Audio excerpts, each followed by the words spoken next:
네, 뉴욕 증시는 간밤 FMC 의사록과 또 파월 의장을 비롯한 연준 인사들의 발언을 앞두고 보합권 혼조세로 마감이 됐습니다. 아직 증시 불안감은 잔존하는 가운데서 월가에서 간만에 또 한시름 놓을 분석들이 나온다고 합니다. 오민지 기자와 함께 살펴보도록 하겠습니다.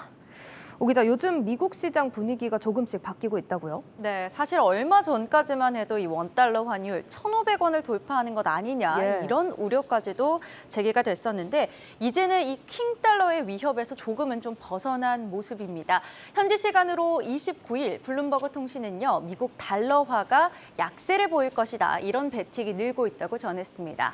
인플레이션 둔화 조짐이 보이면서 미국 연준이 이 추가적으로 긴축을 진행할 것이다 이런 기대감이 좀 사그라들었다 이런 분석입니다. 예, 일단은 뭐 오늘 밤 파월 의장의 발언까지 들어봐야겠지만 달러 강세는 좀 고지를 넘은 것으로 보는 것 같습니다. 이게 어떻습니까? 실제 좀 킹달러 흐름이 주춤해지고 있는지 실제는 어떻습니까? 일단 달러 인덱스로 좀 확인할 수 있겠습니다. 예. 달러 인덱스로 따져보면요. 지난 고점에 비해서는 많이 확실히 떨어졌네요. 좀 한풀 꺾인 모습입니다.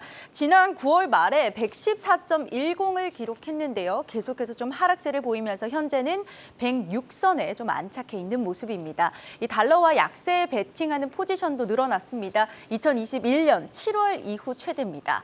미국 상품선물거래위원회에 따르면요. 이번 달 18일까지 일주일 동안 얼마나 순매도 자금이 이어졌는지 살펴보니까 18억 2천만 달러나 기록이 됐습니다. 이 돈의 흐름도 확실히 좀 달러 약세를 전망하는 쪽으로 흘러들어가고 있다라는 겁니다. 예, 여기에 지금 중국 위안화가 좀 강세로 돌아선 데다가 또 월말 수출 업체들의 내고 상황에서 달러 매도 물량이 나온 영향도 같이 또 적용이 되고 있습니다.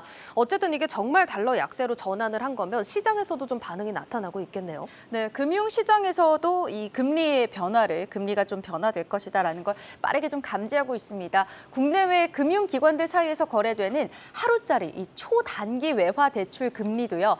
달러 약세에 베팅하는 모습인데요. 연준의 최종 금리에 대한 전망치가 이번 달 초까지만 해도 5% 이상이었는데 지금은 5% 미만으로 떨어졌습니다.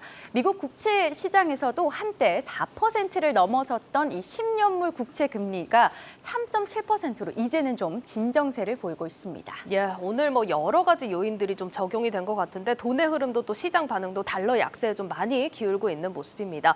그런데 사실 걱정이 되는 건 얼마 전에 연준 인사들의 매파 발언들이 좀 이어졌고 앞서 오프닝에서도 말했지만 오늘 FMC 의사록 또 파월 의장 연준 인사들의 발언 정말 줄줄이 예고가 되어 있습니다. 아직은 좀 불확실성이 많은 시장이다 이렇게 볼 수 있을 것 같은데 달러 약세를 확신할 수 있을지 좀 걱정이 되는 상황이거든요. 월가 해석은 어떤지도 궁금해요. 네, 사실 이 연준 인사들의 발언 역시 중요한 포인트이긴 한데요. 이 매파적인 발언에 있었지만 이 시장 참여자들은 일정 정도 좀 내성이 생긴 것으로 보고 있습니다.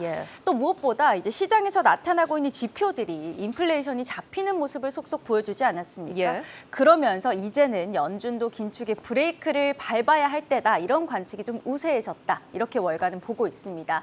스웨덴의 투자은행에서도요. 연준이 추가 금리 인상이 있을 것이다. 이렇게 말을 했지만 달러화의 강세는 이제 끝이 났다라고 본다라고 이야기를 했고요. 연준의 발언에 대해서는 좀 비중 있게 다루지 않는 그런 모습이었습니다.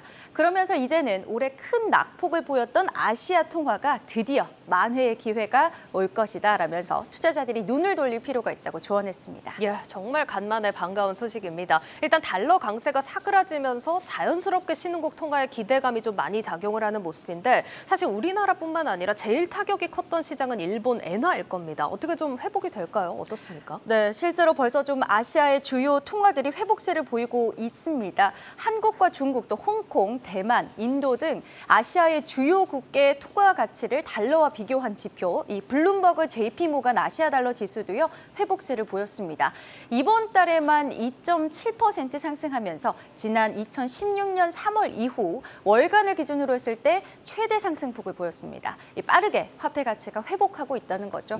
그중에서도 원화가 높은 상승률을 보였습니다. 원화는 이번 달 들어서만 7% 상승하면서 주요국 통화 중에서 가장 좀 두드러진 회복세였습니다. 예, 상당히 빠른 속도입니다.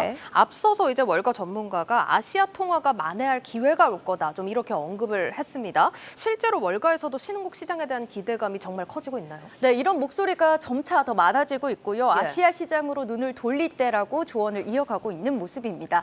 모간 스탠리는요, 달러가 올해 이 4분기에 고점을 찍을 것이고 내년 말이면 좀 하락할 것이다. 내년 말까지는 쭉 하락세를 이어갈 것이다라고 이야기를 했습니다. 예. 그러면서 신흥국 자산을 매수할 적기다 이렇게 평가를 했습니다. 또 글로벌 자산운용사인 프랭클린 템플런도요. 일본의 엔화 또 한국의 원화를 포함해서 올해 특히나 좀 하방 압력을 많이 받았던 통화들을 매수하기에 좋다 이렇게 설명을 했습니다. 다만 아시는 것처럼 중국의 경우는 아직까지 코로나19 방역 강화 조치도 있고요. 거기에 따른 시위 등이 리스크로 작용하고 있기 때문에 지켜볼 필요는 있겠습니다. 알겠습니다. 이렇게 달러 약세가 시장 전망대로 이어진다면 증시 상황 어떻게 될지 궁금해하시는 분들 많을 것 같은데 수혜를 볼 만한 기업들은 어디가 있을까요? 네, 달러 약세의 수혜 종목들 좀 살펴볼 필요가 있겠고요. 비달러 매출 비중이 높은 이 글로벌 제조회사들이 꼽힙니다. 달러가 약세를 보이면 미국의 제조회사들은 이 강달러 상황을 대비해서 좀 비용을 절감할 수 있는 부분도 충분히 있고요. 예. 또 달러 외적으로도 매출을 많이 낼 수 있기 때문에 상대적으로 수혜가 기대된다라는 건데요. 제프리스에서 꼽았습니다. 대표적으로 이 항공 장비 업체인 허니웰, 또 산업용 기계 업체인 캐터필러, 농기계 업체인 디어앤컴퍼니를 꼽았습니다. 실제로 이 기업들은 과거 2017년과 2018년에도 있었던 이 달러 인덱스 하락 시기에도 좀 수혜를 봤다 이런 분석이 나옵니다. 예, 그러니까 이런 기업들이 일단 생산할 때 비용 절감을 할 수 있는 그런 효과도 있을 것이고 글로벌 시장에서는 통화 가치가 조금 더 유리하게 평가받을 수 있다 이런 얘기군요. 그렇습니다. 다만 일각에서는 말씀하신 것처럼 여전히 달러 강세에 대한 경계론도 나옵니다. 예. 영국의 투자 회사인 베어링스에서는요. 연준의 임무가 아직 끝나지 않았다라면서 달러 매수 포지션이 여전히 합리적이다 이렇게 평가를 했습니다. 주요 전망들이 달러 약세로 전환하는 모습이지만 여전히 경계를 늦추지 않고 이 시장 상황 면밀히 살펴보셔야겠습니다. 예, 일단 오늘 밤 FMC 의사록 그리고 파월 의장의 발언에 따라서 뉴욕 증시 어떻게 움직이는지부터 좀 살펴보겠습니다. 고웨스트 오민지 기자였습니다.